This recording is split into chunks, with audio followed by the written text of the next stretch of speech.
மணி கசிவாகி உம்பர்தரு தேனோ மணி கசிவாகி உம்பர்தரு தேனோ மணி கசிவாகி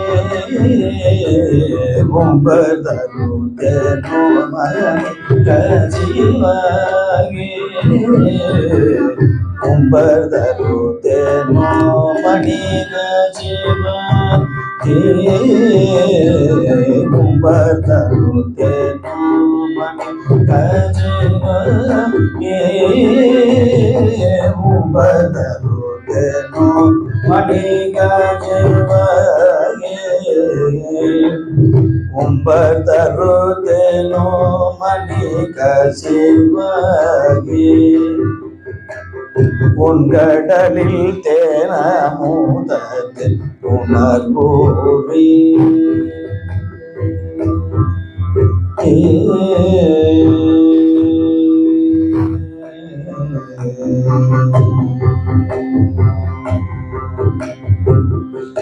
இன்பரசத்தே பருகி பலகாலும்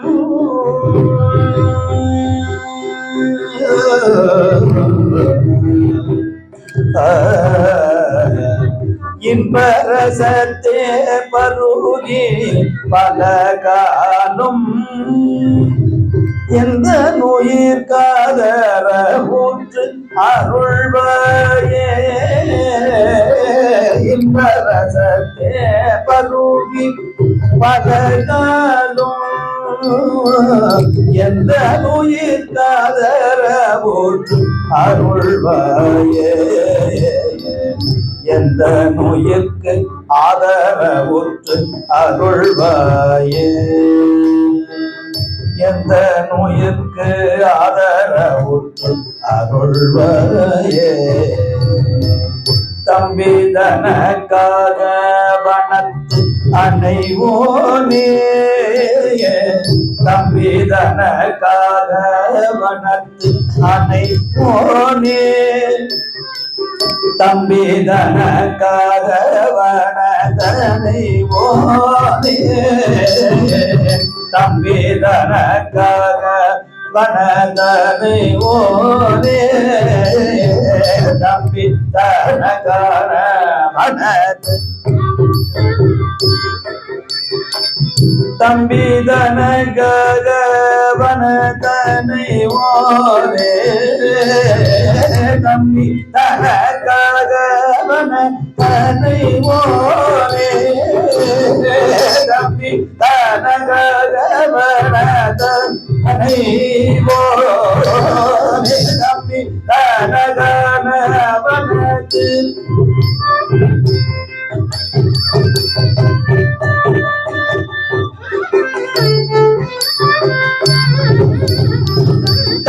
தம்பிதனக்காக வனது அணைவோனே தந்தை வளர்த்தால் அருள் கை கனியோனே தம்பிதனக்காக வனது அணைவோனே தந்தை வளர்த்தால் அருள் கை கனியோனே தந்தை வளர்த்தால் அருள் கை கனியோ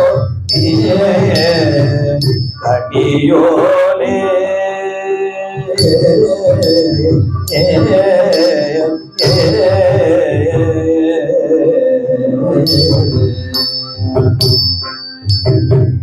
அன்பர் தமக்கான நிலை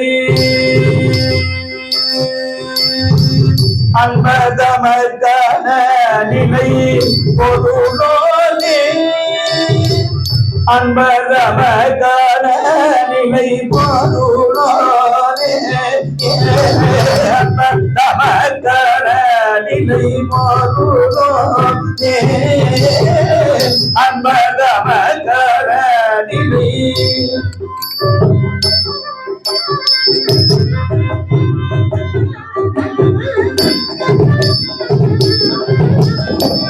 அன்பர் தமக்கான நிலை பொருளோனே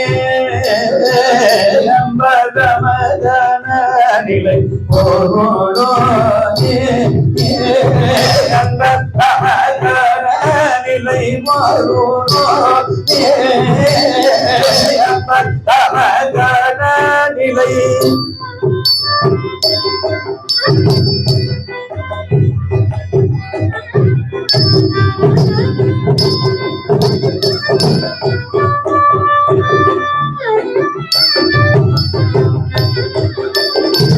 அன்பதமக்கான நிலை பொருளோனே ஐந்து கரத்து யானை முக பெருமாளே ஐந்து கரத்து யானை முக பெருமாளே ஐந்து கரத்து யானை முக பெருமாளே ஐந்து கரத்து யானை முக பெருமாளே பெருமாளே பெருமாளே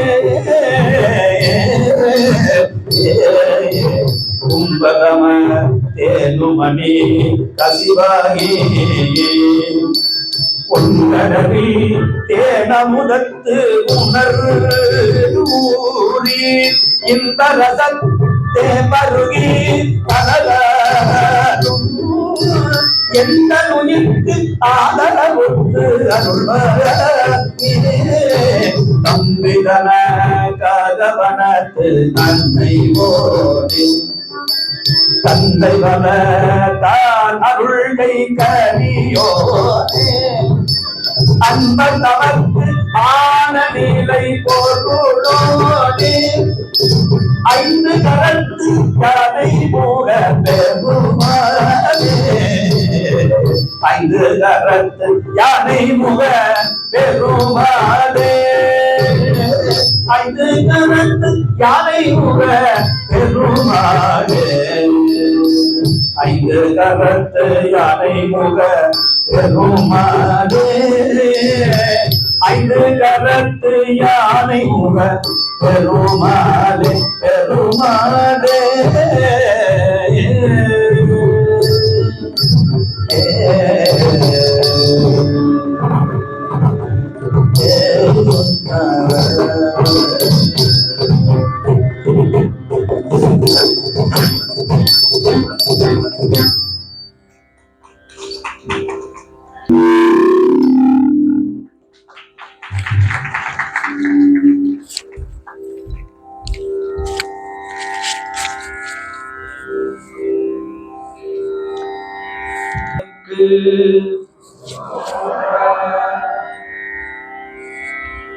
இன்றைய நாள் ஒரு புண்ணிய திருநாள், நல்ல நாள், சிறந்த பொன்னாள்.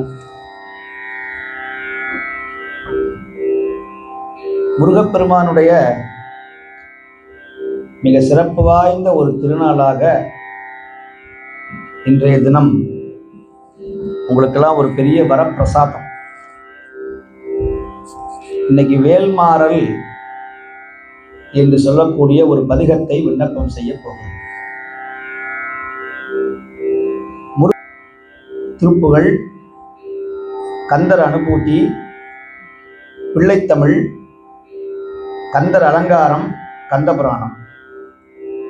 சுவாமிக்கு எப்படி பஞ்சபுராணம் இருக்கிறதோ அதுபோல முருகனுக்கும் பஞ்சபுராணம் உண்டு. திருப்புகழ், கந்தர் அனுபூதி, கந்தர் அலங்காரம், பிள்ளைத்தமிழ், கந்தபுராணம். இந்த 5 பாட்டையும் பாடணும். எப்படி சுவாமிக்கு தேவாரம், திருவாசகம், திருவிசைப்பா, திருப்பல்லாண்டு, பெரிய புராணம் சொல்லுகிறோமோ அதுபோல முருகனுக்கு பஞ்சபுராணம் என்பது நம்முடைய தமிழகத்துல, நம்முடைய ஆதீனங்கள்ல அதை இன்னும் பின்பற்றி வருகிறார்கள். திருப்புகழ் சொல்ல யமனையும் வெல்லலாம் என்று சொல்லுவார் அருணகிரி சுவாமி. திருப்புகழ் படித்தால் யமனையே வெல்லலாம். பாமன் சுவாமிகள்னு ஒரு பெரியவர் இருந்தார். சென்னையில திருவான்மியூர்ல ஜீவசமாதி அடைந்த மகான் பாமன் சுவாமி. அவர் பாடிய பதிகங்கள் 6666 6 6 6 6. ரொம்ப முக்கியமான எண் இது. ராமேஸ்வரம் பக்கத்துல பிரபன் வலசைங்கிற ஒரு ஊர்ல ஞானம் பெற்றார். முருகன் மயில் மீது வந்து காட்சி கொடுத்தார் அந்த சுவாமிக்கு. பாம்பன் சுவாமி, பாம்பன் இடம் ராமேஸ்வரம் பக்கத்துல பாம்பன் அப்படின்னு ஒரு ஊர். அந்த ஊர்ல அவர் அவதாரம் பண்ணதுனால பாம்பன் சுவாமி அப்படின்னு குமரகுருபரதாஸ் சுவாமிகள்னு பேர். அவரு சென்னையில இப்ப இருக்கிற இந்த நகரங்கள்ல அப்படி வந்துகிற பொழுது ஒரு மாட்டு வண்டிக்காரன் அவரை மேல தள்ளி அவர் கீழே விழுந்த பொழுது அவருடைய வலது காலில் அந்த சக்கரம் ஏறி இறங்கியது. அவருடைய எலும்பு 3ஆக உடைந்தது. இந்த கால் போன், இந்த எலும்பு 3ஆக உடைந்தது. ஒரு 150 வருஷத்துக்கு முன்னாடி. இப்பயும் சில இடங்கள்ல இந்த வைத்தியம், இங்கெல்லாம் அது இருக்கான்னு தெரியல, நம்ம ஊர்ல இந்த எண்ணெய் போட்டு கட்டுவாங்க, அதுக்கெல்லாம் மருந்தெல்லாம் போட்டு. இந்த மலேசியாவில் உண்டு சீனா மருத்துவம்னு. எவனாவது இப்போ கை காலெல்லாம் ஒழுங்கு போச்சுன்னா ஏற்கனவே இருக்கிறது இப்போ நிறைய உடைச்சி அனுப்புவான் இந்த சைனாக்காரன். நான் தெரியாதனமா நான் சிங்கப்பூர் போகும்போது எனக்கு கால் வலிக்குதுன்னு அவன்கிட்ட போயிட்டேன். இருக்கிற வழியை விட இல்லாத வழி சேர்த்து விட்டான். இனிமேல் ஜென்மத்துக்கு உன் முகத்திலேயே முழிக்கப்படாதுன்னு சீனாக்காரன் நம்பவே முடியாது. ரொம்ப பிரமாதமாக பல பலன்னு இருக்கும். 6 மாதம் மேலே தாங்காது அந்த பொருள். ஈஸ்வரன் தான் அந்த மாதிரி. அப்போ வந்து வைத்தியம்ங்கிறது பெருசாக கிடையாது. உடனே பாமன் சுவாமிக்கு அன்னைக்கு இருக்கிற ஒரு மருத்துவமனையில் அவருக்கு வைத்திய சிகிச்சை செய்தார்கள். மருத்துவர்கள் சொன்னார்கள், இந்த எலும்பு கூடாது, வயசாயிட்டுது, அதனால எங்களால ஒன்றும் செய்ய முடியாது என்று சொல்லுகிற பொழுது சுவாமி அவர்கள் பஞ்சாமிர்த வர்ணம் என்கிற ஒரு பதிகத்தை பாடினார்கள், முருகன் மீது பாடினார்கள். என்ன ஆச்சரியம் என்று சொன்னால், ஒரு மயில் வந்து அவர் அடிப்பட்ட அந்த காலின் மீது வந்து அமர்ந்தது. என்ன அதிசயமோ தெரியல, ஒரு வாரத்தில் அந்த எலும்பு கூடியது, நடக்க ஆரம்பிச்சார். இதற்கு சான்றாக அந்த மருத்துவமனையில இன்னமும் அந்த புகைப்படம் இருக்குது. முருகனுடைய வழிபாடு மிக மிக அவசியமான வழிபாடு. தமிழர்கள் வழிபட்ட முதல் தெய்வம் 2 தெய்வங்கள், ஒன்று முருகன், மற்றொருவர் சிவன். ஆதி தெய்வமாக முருகனை வழிபடக்கூடிய மரபு நம்முடைய தமிழர் மரபு. முருகன் கையில வேல் இருக்கணும். வேல் இல்லாம, வேல் மட்டுமே இருக்கலாம், முருகன் தேவையில்லை. இன்னமும் வேல் கோட்டம்னு நம்ம தமிழகத்துல வேல் மட்டும்தான் இருக்கும், முருகன் இருக்க மாட்டார். ஆனா முருகனாவே நினைச்சு வழிபாடு செய்வாங்க. அந்த வேலுக்கு அபிஷேகம்லாம் உண்டு. ஆனா முருகன் கையில வேல் இல்லாம இருக்கக்கூடாது. அப்படி இருந்தா முருகனுக்கு அந்த முருகனாக நாங்கள் ஏற்றுக்கொள்வதே இல்லை. இப்படி இருந்தா ஏற்றுக்கொள்வதில்லை. கையில வேல் இருக்கணும். திருச்செந்தூர் ஆண்டவராக இருந்தாலும் கையில வேல் இருக்கணும். திருச்செந்தூர் முருகனுக்கு கையில வேல் கிடையாது. அவர் கையில தாமரை மலர் வச்சிருப்பார். ஜபமாலையும் வஜ்ராயுதமும் கையில தாமரை மலரும், இந்த கையை எப்படி வச்சிருப்பார் திருச்செந்தூர்ல. பழனி மலையில பாத்தீங்கன்னா கையில தண்டம் வச்சிருப்பார், கையில வேல் இருக்காது. இவங்க பின்னாடி வேலை வச்சுக்கிட்டாங்க. திருப்பரங்குன்றத்துல பாத்தீங்கன்னா தெரியும், கையில வேல் இருக்காது. அவர் முனிவர்களோட அப்படி அமர்ந்திருப்பார். திருத்தணியிலேயும் முருகப்பெருமான் அங்கே ஆனந்தமாக தனியா இருப்பார். அங்க திருத்தணியில நம்முடைய வள்ளியம்மையாரை திருமணம் செய்த ஊராக இருந்தாலும் கூட அங்க சேர்ந்து இருக்க மாட்டார். நீங்க போனா தெரியும், திருத்தணியில தனியா இருப்பார் சுவாமி. வள்ளி இந்த பக்கம் இருப்பாங்க, தெய்வான் அந்த பக்கம் இருப்பாங்க. சுவாமி மலையிலையும் முருகர் தனித்துவமான குருவாக சுவாமி மலையில இருப்பார். பழமுதிர்சோர்ல மட்டும்தான் வள்ளி தேவையாமையோட ஆனந்தமாக அமர்ந்திருப்பார். இப்படியெல்லாம் முருகனுடைய தலங்கள் மிக சிறப்பு வாய்ந்த தலங்களாக போற்றப்படுகிறது. அப்படி இந்த முருகப்பெருமானுடைய வரலாறு மிக நிறைய. குட்டி கந்த புராணம், சேய் புராணம் அப்படின்னு ஒரு புராணம் இருக்கிறது. பெரிய புராணம் எப்படி இருக்கிறதோ அதுபோல முருகனுக்குன்னு ஒரு புராணம் இருக்கு, சேய் புராணம். சேய்னா முருகன். சேயிடை செல்வர் அப்படின்னு சுவாமியை சொல்ற வழக்கம் உண்டு. சோ உமா ஸ்கந்தர் 25 மூர்த்தங்கள்ல மிக அனுக்கிரக மூர்த்தமாக போற்றப்படக்கூடிய சுவாமி சோ உமா ஸ்கந்தர், சோமாஸ்கந்தர். சோன்னா சுவாமி, உமானா அன்னை பராசக்தி, ஸ்கந்தர் இந்த ஸ்கந்தன் அவர் தான் இடையில இருப்பார், சின்ன குழந்தையாக இருப்பார். சத்யோஜாத முகத்தினாலே தன்னுடைய பிள்ளையை பார்த்து கொண்டே இருக்கிறார் என்று சிவாகமங்கள் சொல்லுகிறது. அப்பேற்பட்ட முருகனை இந்த வேல்மாறல்ங்கிறதுக்கு நான் விளக்க சொல்றேன். இப்ப வேல்மாறல் ஏன் இந்த படிக்க போறோம் அப்படிங்கிறத இன்னைக்கு பெரிய பாக்கியம் நீங்க எல்லாம் படிக்கிறது. இன்னைக்கு யாருக்கு கொடுத்து வச்சிருக்கோ தெரியல. இனிமேல் இந்த மாதிரி எல்லாம் இந்த பதிகத்தை பாடுவார்களான்னு எனக்கு தெரியாது. ஆனால் வாரியார் சுவாமிகளுடைய வழியில இந்த வேல்மாறல் இன்னைக்கு படிக்கிறவங்க பெரிய பாக்கியசாலி. உங்களுக்கு முருகனுடைய அருள் நிச்சயமாக உண்டு, அதுல எந்த விதமான மாற்றமும் கிடையாது. அதுவும் முருகனுடைய ஸ்தலத்துல, நம்முடைய சித்தி முருகனுடைய இந்த ஆலயத்துல அவருடைய திருவருளால் இந்த வேல்மாறலை அவருக்கு சமர்ப்பணம் பண்ணுவது நாம் செய்த பெரிய பாக்கியம். அதனால உங்களுக்கெல்லாம் அந்த நூல் கிடைக்காது என்பதற்காக உங்களுக்கு காணொளியாகவே அந்த வேல்மாறல் பதிகத்தை இங்கே அவர்கள் திரையிட்டு காட்டுவார்கள். நீங்களும் அப்படியே இருந்த இடத்துல இருந்து அந்த வேல்மாறலை பார்த்து பாராயணம் செய்தால் உங்களுக்கு சகல விதமான தொல்லைகளும் நிவர்த்தியாகும். அருணகிரி சுவாமிகள் நிறைய திருப்புகள்ல கடைசியா முடிக்கும் போது 2 விஷயங்களை சொல்லி முடிப்பார் எல்லா திருப்புகள்லையுமே. ஒன்று வள்ளியை மணந்த பெருமாளே என்று முடிப்பார், இல்லைன்னா சூரனை வென்ற பெருமாளே, சூரனை வென்றாய் என்று அந்த பராக்கிரமத்தை சொல்லுவார்.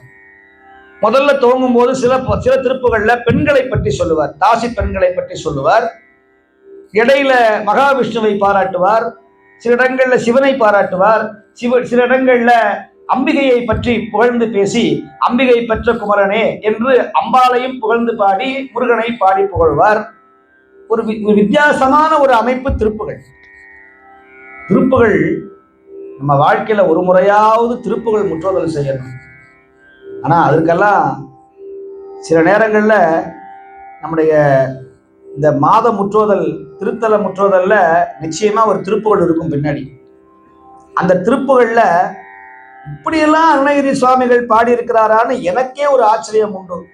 அதை 5 முறை 6 முறை படித்து பொருள் விளங்க அதை பாடி அதற்கு ராகங்கள் எல்லாம் அமைச்சு அதுக்கு மெட்டு போட்டு அதை பாடுவது என்பது சர்வ சாதாரணமான காரியம் அல்ல. அது அவனுடைய அனுகிரகம் இல்லைன்னா, நிச்சயமாக முருகப்பெருமானுடைய கருணை இல்லைன்னா அதை செய்யவே முடியாது. கந்தனை விட ஒரு கருணையான தெய்வம் உலகத்துல யாரும் கிடையாது. ஒரு தரம் முருகா என்று சொன்னால் 2 தரம் நமக்கு அனுகிரகம் செய்யக்கூடிய கந்த கடவுள் நம் சொந்த கடவுள். முருகன் தான் கலியுக தெய்வம், கண்கண்ட தெய்வம், நம்ம எல்லாம் ஆதரிக்கிற தெய்வம் முருகன். அப்பேற்பட்ட முருகப்பெருமானை இந்த வேல்மாறல் பதிகம் எப்படி தோன்றியது என்கிற வரலாறு நான் சொல்லுகிறேன். அதை தெரிந்துவிட்டு இந்த பதிகம் பாடினால் உங்களுக்கெல்லாம் இதனுடைய சிறப்பு என்னவென்று தெல்ல தெளிவாக தெரியும். நம்முடைய கொங்கு வள நாடு மங்கா புகழ் பெற்றது. தமிழகத்துல இன்னமும் அந்த பிரிவு உண்டு. வடார்காடு மாவட்டம், தென்னார்காடு மாவட்டம், சோழநாடு, பாண்டி நாடு, நடுநாடு, சேரநாடு, கொங்கு நாடு, துளுவ நாடு, மலைநாடு, ஈழநாடு என்றெல்லாம் பிரிவு இருந்தது. அதுல இன்னைக்கு தமிழ்நாட்டுல மிக செழிப்பாக இருக்கிற நாடு கொங்கு நாடு. கொங்கு நாடு தான் நம்முடைய கோயமுத்தூர் என்று சொல்லுவோம். கரூர், சேலம், நம்முடைய கோயமுத்தூர், திருப்பூர், பொள்ளாச்சி போன்ற பகுதியெல்லாம் கொங்கு நாடு என்று வழங்கப்படுகிறது. அங்குதான் நம்முடைய திருஞான சம்பந்தருடைய மடமும் இருக்கிறது, ஆதீனமும் இருக்கிறது. ஏன் அப்படின்னா கொங்கு நாட்டுல சைவம் தழைச்சி வரக்கூடியது. நிறைய செல்வந்தர்கள் திருப்பணி அப்படின்னு சொன்னா யோசிக்கவே மாட்டாங்க. நீங்க சுவாமி திருப்பணி அப்படின்னா எத்தனை கோடியா இருந்தாலும் அவங்க செஞ்சிருவாங்க. அப்பேற்பட்ட தர்மவான்கள் வாழ்கிற ஊர் அந்த கொங்கு நாடு. அப்ப மற்றவர்கள இல்லையான்னா மற்றவர்கள வருமானம் இல்லை. இப்ப தஞ்சாவூர்ல, இப்ப நாங்கெல்லாம் தஞ்சாவூர், திருவையாறு. அங்கே பார்த்தீங்கன்னா நெல்லை தவிர ஒன்றும் கிடையாது, அரிசி கிடைக்கும் இலவசமாக. திருவாரூரில் அதுவுமே சிரமம். மயிலாடுதுறையில் சிரமம். பட்டுக்கோட்டை இந்த பகுதி வேதாரண்யம் உப்பு தான் கிடைக்கும். உப்பு காய்ச்சின இடம். மகாத்மா காந்தியே வந்து உப்பு எடுத்தார். சரி, இந்த பக்கம் போனோம்னா பண்ருட்டியில் பழாப்பழம் தான் கிடைக்கும், முந்திரி பருப்பு கிடைக்கும். விழுப்புரத்தில் ஒன்றுமே கிடைக்காது. திருவண்ணாமலைக்கு போனால் விபூதி கிடைக்கும், வேற வேற ஒன்றும் கிடைக்காது. அண்ணாமலையாருடைய அருள் கிடைக்கும். நீங்கள் அதை விட்டோம்னா சென்னையை தாண்டியாச்சுன்னா நல்ல ஆந்திரா ஊறுகாய் வேணால் கிடைக்கும், வேற ஒன்றும் கிடைக்காது. கோங்குரா சட்னியும் ஆவக்காய் ஊறுகாவும் தான் வாங்கி சாப்பிட முடியும். ஏன்னா அவனே இங்கே வேலைக்கு இங்கே வரலாம், கும்மிடி புள்ளி தாண்டி. இது தமிழகத்தினுடைய நிலைமை. நான் ஒவ்வொரு மாவட்டத்தையும் சொன்னால் நேரம் சரியாக வராது. அதில் கொங்கு நாடு தொழில் வளர்ச்சி மிக்க ஒரு நாடு, ஒரு ஊர். அந்த ஊர் நிறைய செல்வந்தர்கள் அள்ளி அள்ளி கொடுக்கக்கூடிய ஒரு பகுதி, கோடிக்கணக்கில் சிவாலயங்கள் இருக்கிற ஊர். ஒரு தங்கத்தை செய்யணும்னா உடனே தங்கத்தை கொடுத்துருவாங்க. வாரியார் சுவாமிகளுக்கு மருதமலை திருப்பணி செய்கிற பொழுது தங்கமா வந்து குஞ்சுதுன்னு அவரே சொல்லுவார். அப்பேற்பட்ட கொங்கு நாட்டில் பூனாச்சி அப்படிங்கிற ஒரு சின்ன கிராமம். அந்த கிராமத்தில் அர்த்தநாரி அப்படிங்கிற ஒரு ஏழை திருச்செங்கோடு முருகனை வேண்டி, திருச்செங்கோட்டில் குழந்தை இல்லாதவங்களாம் அங்கே போய் வேண்டுவாங்க.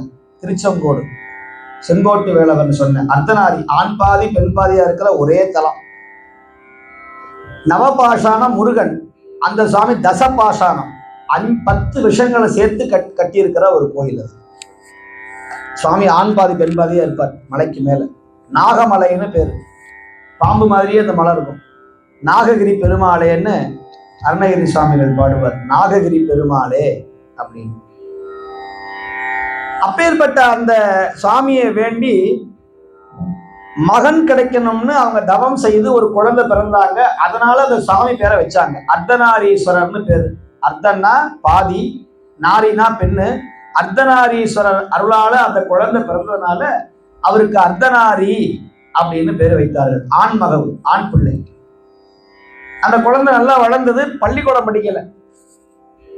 அப்பெல்லாம் திண்ண பள்ளிக்கூடம்னு சொல்லுவாங்க.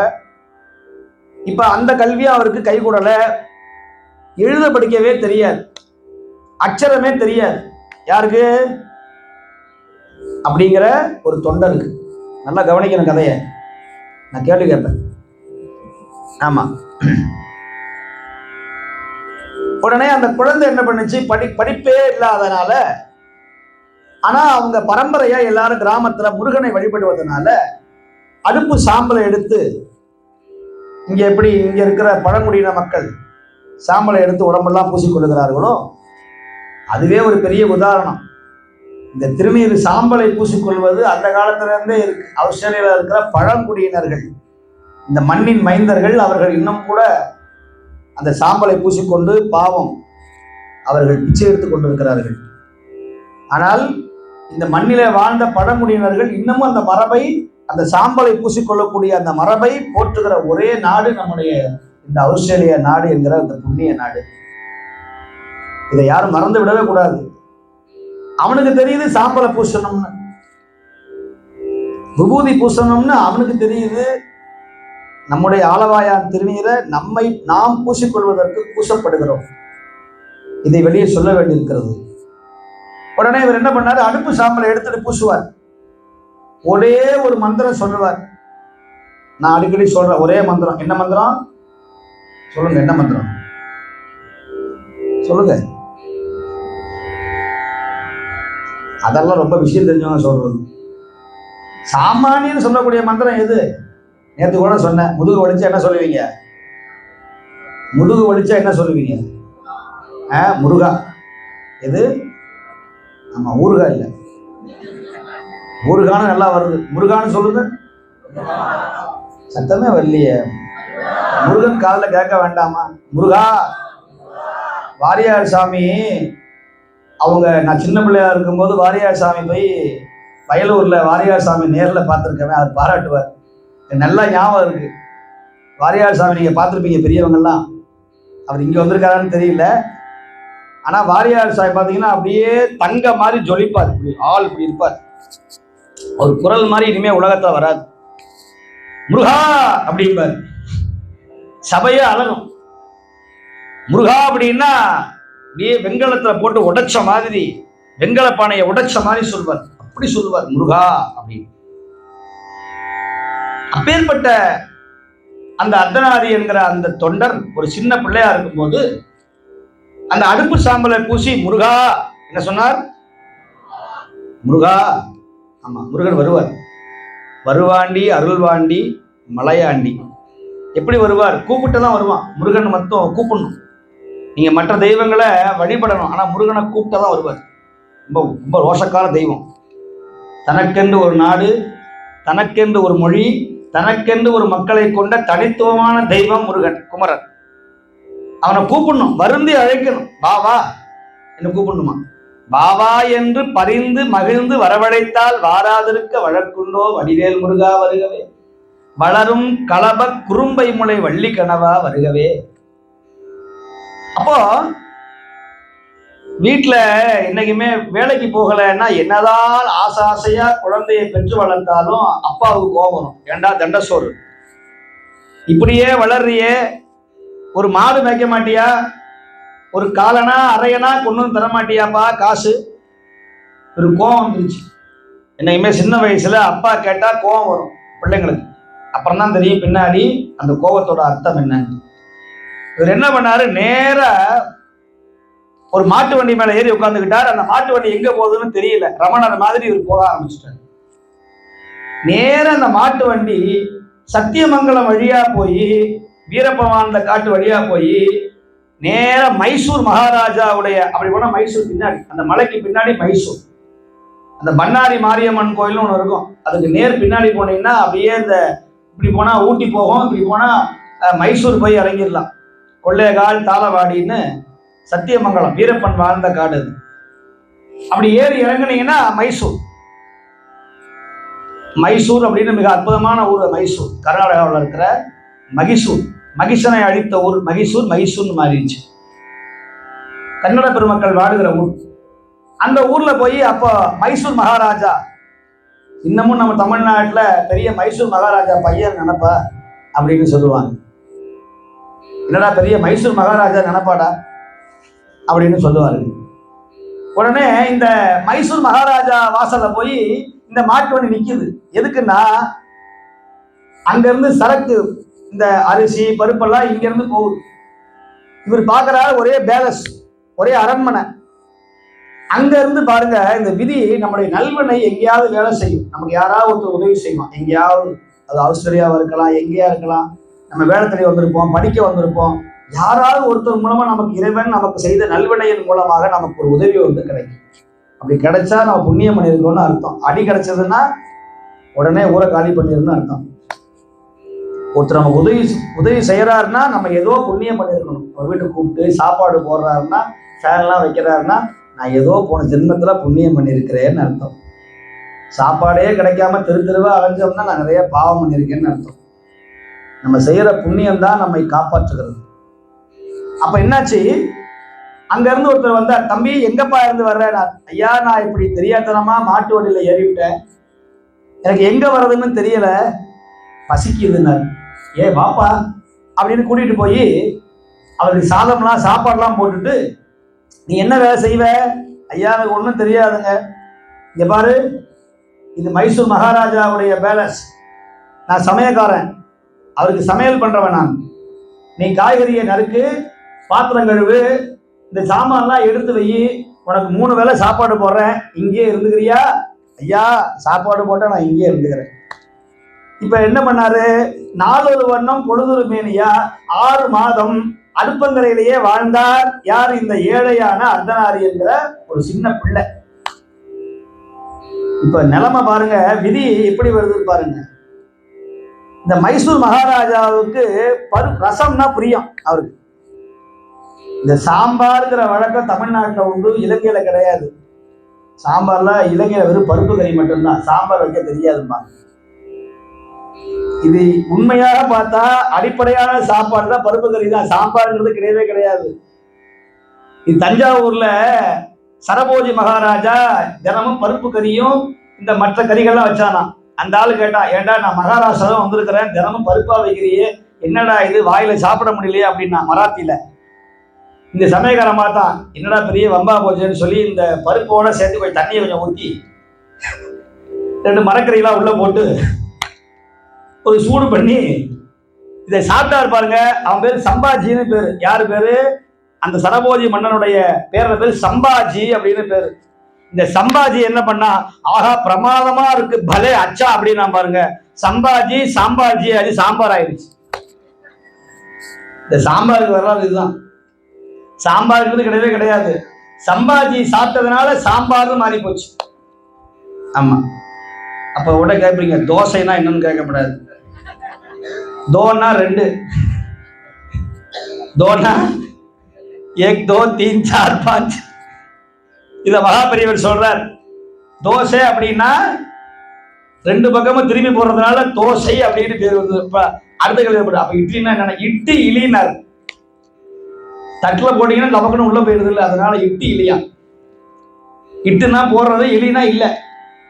அப்படிலாம் காரணம் இல்லை. ஒன்னொன்னுக்கு காரணம் சொன்னோம்னா அதுக்கெல்லாம் நம்ம ஒன்றும் செய்ய முடியாது. பெரியவர்கள் ஒரு நகைச்சுவையாக, கீவாஜா போன்ற பெரியவர்கள் எல்லாம் இந்த தோசை இதுக்கெல்லாம் ஒரு நகைச்சுவையாக அவர்கள் சொன்னார்கள். துணுக்கு அப்படின்னு பேரு. அதை விட்டுடுவோம், நேரமாச்சு. இப்போ நிலைமை என்னன்னா, இந்த மைசூர் மகாராஜாவுக்கு ரசம் சாப்பிடணும்னு ஆசை. இவன் என்ன பண்ணா, தினமும் இந்த பழைய சமயக்காரன் புளியை கரைச்சு கரைச்சு கரைச்சு, நல்லா தெரிஞ்சுக்குங்க, நலபாகம் பீமபாகம்னு 2 உண்டு. சமையல்ல யார் கெட்டிக்காரன், ரசம் ஒழுங்கா எவன் வைக்கிறானோ அவன் தான் சமயக்காரன். இன்னைக்கு பொம்பளைங்க ஒருத்தருக்கு கூட ரசம் வைக்க தெரியுது. எல்லாம் யூடியூப். குருமா வைப்பது எப்படி, புரோட்டா செய்வது எப்படி, எல்லாம் யூடியூப்பை பார்த்து தான் எல்லாம் சமையல். குபீர் சமையல். திடீர்னு குபீர்னு போயிடுறார் சாப்பிட்டு, நெஞ்சு வலிச்சு. ரசம் ஒழுங்கா யார் வைக்கிறாங்களோ அவங்க தான் சமையல கெட்டிக்காரங்கன்னு எனக்கு சொல்லுவாங்க. ரசம் ஒழுங்கா இருக்கணும். ரசம்னா அழகு, ரசம்னா அழகுன்னு பேரு. நான் அதை பண்ணுவேன் இதை பண்ணுவேன்னா கிடையாது. ரசம் ஒழுங்கா வைப்பியா, அதான் நீ சமையல்காரன், கெட்டிக்காரன். பட்டம் கொடுப்பாங்க அப்போ, நலபாகம் அப்படின்னு. ஏன்னா ரசத்தை கொதிக்க விடப்படாது. இப்ப என்ன பண்ணாரு இந்த பழைய சமயக்காரன், இந்த புளியை கரைச்சு கரைச்சு ரசம் வச்சா இந்த ராஜாவுக்கு பிடிக்கல. என்னடா ஒழுங்கா சமையல் பண்ண மாட்டேங்கிற அப்படின்னு சொல்லிவிட்டார். இந்த வேலைக்கு வந்த இந்த அர்த்தநாரிங்கிற பையன் என்ன பண்ணான்னு தெரியல, என்னமோ அன்னைக்கு இருக்கிற பருப்பெல்லாம் போட்டு பெருங்காயத்தை போட்டு முருகா முருகான்னு சொல்லி ரசம் வச்சுட்டார். இத ஒரு கப்பலை கொண்டு போய் ராஜா சாப்பிடுறார். அல்ல ராஜ விருந்து இல்லையா, ரசத்தை போய் சாப்பிட்டார். என்றுமே இல்லாத அதிமதுர மாங்கனி மாதிரி ரசம் வைத்தது யார் என்று கேட்டார். குப்பா, நீ வைக்கல ரசம், உண்மையை சொல்லு. எப்படி காரைக்கால் அம்மையாருடைய கணவன் கேட்டானோ, இந்த மாம்பழத்தை இதை விட அதி தீமாங்கனி மாம்பழம் எது சொல் என்று சொன்ன பொழுது அம்மையார் தவித்து நின்றார்களோ, அந்த மாதிரி நின்னா பழைய சமயக்காரன். ஐயோயோ ராஜா, நான் தவறு பண்ணிட்டேனா? தவறுலாம் பண்ணலடா, இத்தனை வருஷமா உன் கையில சாப்பிட்டு எனக்கு மறுத்து போச்சு, இன்னைக்கு ரசம் பிரமாதமா இருக்கு, இது யாருடா செஞ்சதுனா? ஐயோ, ஒரு பையன் வேலைக்கு வச்சிருக்கேன் உங்களுக்கு தெரியாம, அவன் தெரியாதனமா என்னமோ பண்ணுனான் ராஜா, அவனை முதல்ல கூப்பிடுறான்னு. வந்தது வேண. இது நேரா வந்தார். தம்பி அர்த்தநாரி, நீ என்னடா பண்ணுன? ராஜா கோவப்படுறாரா? நீ நேரா போய் பாரு, நீ என்ன பண்ணின? பெருங்காயத்தை அள்ளி போட்டியா, உப்பு அள்ளி போட்டியா, கடுக போட்டியா, என்ன பண்ணினப்பா? ஐயா நான் ஒன்றும் பண்ணல, முருகனை வேண்டி ரசம் வச்சேன். சரி போ. நேரா போனா ராஜா பார்த்தார். தம்பி நீ எந்த ஊரப்பா? ஐயா நான் அப்படி கொங்கு நாட்டில் ஒரு கிராமத்துல பிறந்தவன், நான் வேலைக்கு வந்தேன், ரசம் நீ தான் வச்சியான்னார். நான் தாங்க வச்சேன். ஆஹா அப்படின்னு சொல்லி ஒரு 100 பொற்காசை அவர் கையில கொடுத்து, எவ்வளவு பிரமாதமா ரசம் வச்சிருக்கிற, என் மனைவி கூட வச்சது கிடையாதுடா அப்படின்னு அவரை பாராட்டி, நீ இனிமே இங்க இருக்க வேண்டாம், நீ ஊரை வந்து போ அப்படின்ட்டார். வந்துதான் வம்பு. ரசம் வச்சதால வேலையை ரிசைன் பண்ண வேண்டியதா போச்சு. அட கடவுளே முருகா, நான் எங்க பண்ணுவேன், கையில பணம் கிடைச்சது, 100 காசு கிடைச்சது, இதை வச்சு என்ன பண்றதுன்னு நேரா அழுதுகிட்டே பழனிமலைக்கு போனாராம். பழனிமலைக்கு போனா அன்னைக்கு பங்குனி உத்திரம், முருகனுடைய திருவிழா நடக்குது. இந்த 100 காசுல 50 காசை முருகனுக்கு காணிக்கையா கொடுத்துட்டு பஞ்சாமிரத்தை வாங்கிட்டு திரும்ப நேர ஊருக்கு வர்றார். மிச்சம் இருக்கிற 50 காசையும் கொடுத்தார். முருகனுடைய அருளால கல்யாணம் செய்தார். அவருக்கு 2 குழந்தைகள் பிறந்தன. 2 குழந்தைகள்ல அந்த காலத்துல பிளேக் நோய், காலரா வந்தது. 2 குழந்தை இறந்து போச்சு. என்னடா இது சோதனையா இருக்குன்னு என்ன பண்றாரு, திரும்ப பழனிமலைக்கு போறார். பழனிமலைக்கு போய் முருகன் மேல கோவப்பட்டு என் குழந்தையை எடுத்துக்கொண்டாயே நானும் உயிர் வாழ மாட்டேன்னு சொல்லி பழனிமலை மேலேயே அப்பதான் தங்கலாம். அப்படி பழனிமலை மேலே தங்கினார். முருகன் இரவுல கனவுல வந்தான். ஒரு சின்ன குழந்தை வந்தான். ஒரு குச்சி எடுத்து அடிச்சான். ஏ அர்த்தநாரி, எதுக்கு வருத்தப்படுற? நீ நேரா புறப்பட்டு வேலூர்ல இருக்கிற என்னுடைய வள்ளி இருக்கிற மலைக்கு செல். வள்ளி பிறந்த ஊர், வள்ளி மான் வயிற்றில் பிறந்த வள்ளி மலைக்கு செல் என்று சொன்னார். வள்ளி அம்மையார் பிறந்த தலம் வேலூர் மாவட்டத்தில் இருக்கிற வள்ளி மலைனே பேர். வாரியார் சாமி ஆட்கொண்ட இடம் அந்த வள்ளி மலை. வாரியார் சாமி அந்த வழியா வந்தாரா. ஒரு குரத்தி பெண் சாமி கிட்ட வந்து, சாமி பஞ்சாட்சரம் இருந்தா கொடு அப்படின்னாரா. சாமி தூக்கி போட்டுச்சான். என்னம்மா கேட்டேன்னாரா. பஞ்சாட்சரம் கொடு சாமி. அம்மா பஞ்சாட்சரம்னா என்னன்னு தெரியுமாண்டார். எனக்கு தெரியும்பா, பஞ்சாட்சரம் கொடு. பஞ்சாட்சரம்னா விபூதிக்கு இன்னொரு பேர் பஞ்சாட்சரம். அது மெத்த படிச்சவங்களுக்கு தான் தெரியும் இந்த பஞ்சாட்சரம்னு. ஆனா படிப்பறிவு இல்லாத ஒரு குரத்தி பஞ்சாட்சரம் கேட்கிறாளேன்னு வாரியார் சாமி திரும்பி பார்த்தா அந்த குரத்தியை காணோம். அந்த மலையை காட்டினால் அந்த மலைக்கு வாரியார் சாமி திருப்பணி செய்து கும்பாபிஷேகம் செய்து வைத்தார். வள்ளி அம்மையார் அவதாரம் செய்த புண்ணிய தலம் வள்ளி மலைன்னு பேர். வேலூர்ல பக்கத்துல இருக்கு. வள்ளி அம்மையார் அவதாரம் செய்த புண்ணிய தலம். இந்த மலைக்கு போறார் யாரு? இந்த அர்த்தநாரிங்கிற இந்த தொண்டன் மைசூர்ல இருந்து வள்ளி மலைக்கு போறார். முருகன் கனவிலே வந்தார். அங்கே தியானத்திலே அமர்ந்தார். இந்த அர்த்தநாரி என்கிற அந்த ஏழை தொண்டன். முருகன் வந்து சொன்னார், இனிமேல் உன்னுடைய பெயர் சச்சிதானந்தம் என்று சொன்னார். சத்து சித்து ஆனந்தம் சச்சிதானந்தம். உடனே வள்ளிமலை சாமிக்கு தமிழே தெரியாது. முருகனுடைய அருளாலே அருணகிரி சுவாமிகள் மாதிரி திருப்புகழை பாட ஆரம்பிச்சார்.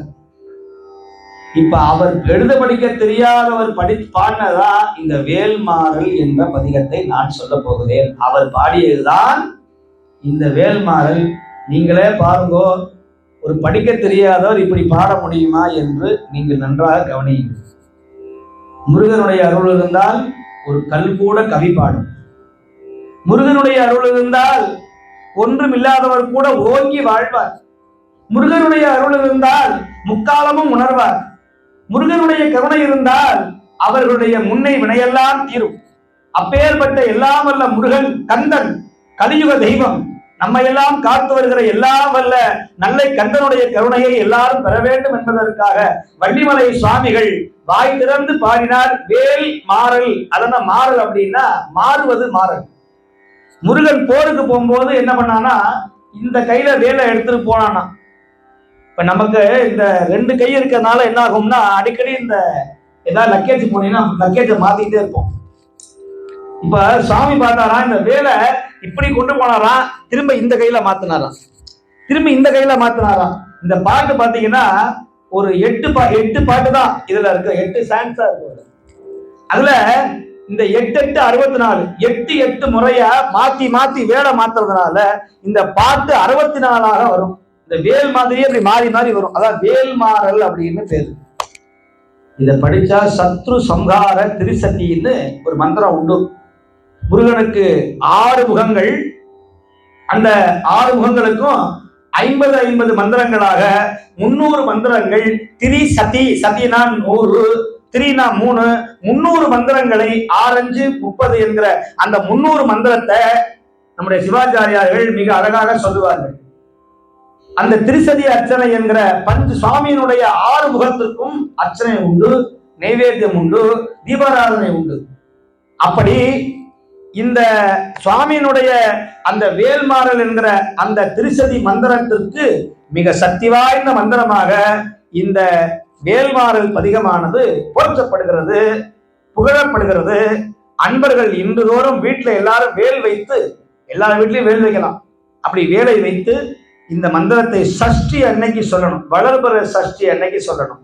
தேய்பிறை கிடையாது, வளர்பிறை சஷ்டி அன்னைக்கு சொல்லி இந்த மந்திரத்தை விபூதியினாலே அர்ச்சனை செய்து அந்த விபூதியை இட்டு கொண்டால் பேய் பிசாசு நம்முடைய கண் திருஷ்டி இந்த வாகன விபத்து கண்டங்கள் இவையெல்லாம் நீங்கும் என்று நம்முடைய பெரியவர்கள் பாடி வைத்திருக்கிறார்கள்.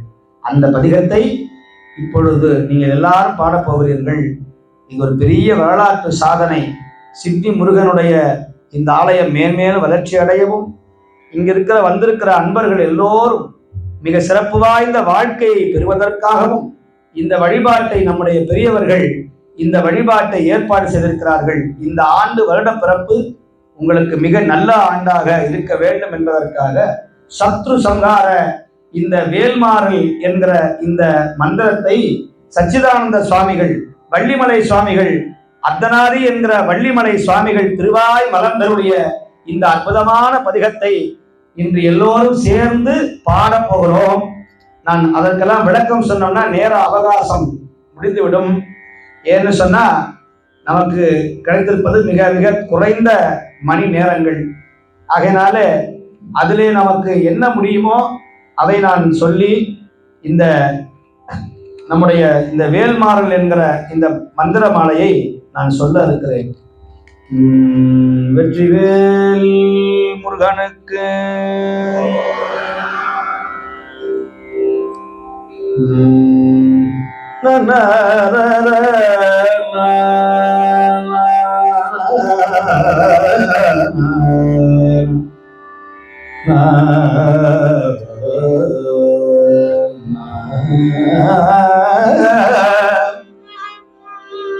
நன்ன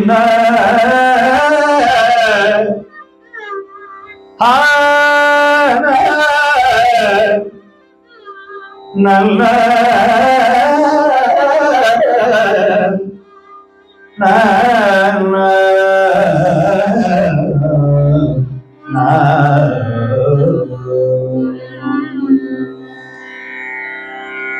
கண்டி கதிர்காமம் கண்டி கதிர்காமம் திருச்செந்தூர் பரங்கிரி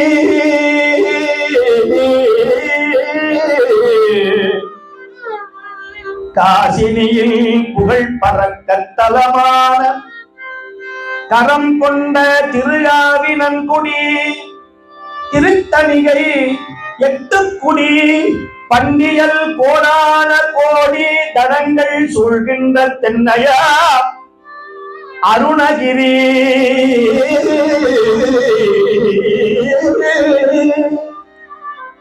சிக்கல் உள்ளிருக்கு வேலூர் மகிழ் அதில் தன்னிலே பெருமை சேர் திருஏரகம் சுவாமி மலை எண்ணில ஸ்தலங்கள்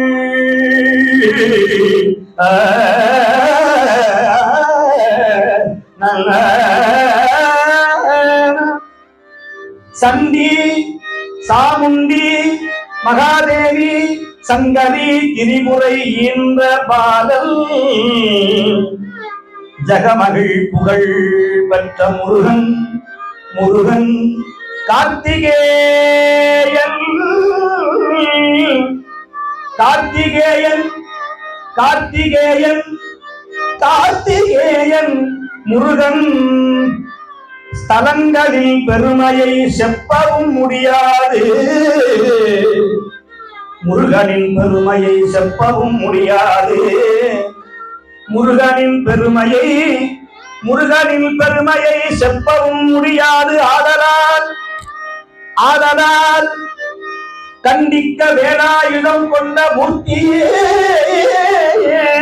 வேலாயுதம் கொண்ட மூர்த்தியே தமியேனை ஆதரிப்பாயே முருகா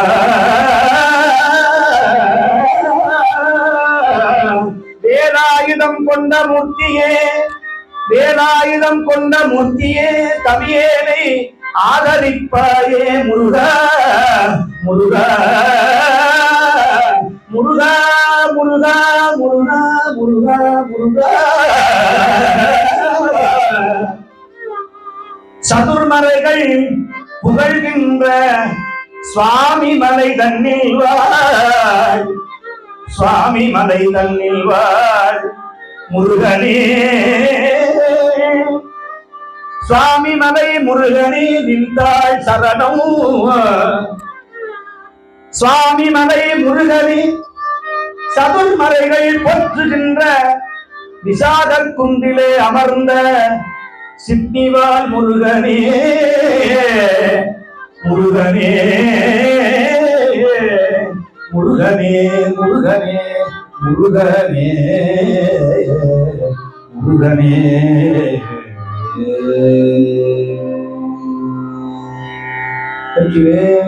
முருகனுக்கு